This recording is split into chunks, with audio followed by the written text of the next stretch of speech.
Здравейте, приятели! Аз съм Илияна. Аз съм спортистката и треньорката, която ви е давала много поводи за радост и гордост. Самата аз съм се чувствала много щастлива, че съм ви дала тези поводи за радост и гордост.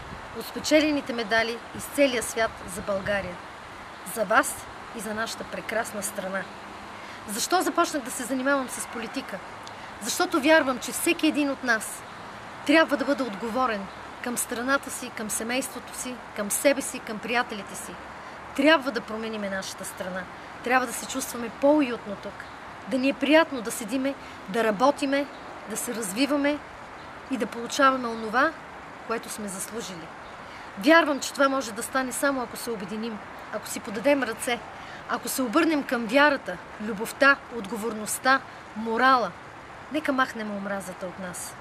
Нека наистина се обединим, да тръгнем по един нов път. Това може да се случи. Вярвам ви, вярвам и на себе си. Гласувайте за нас. Бюлетина номер 17. Коалиция КОТ. Обичам ви.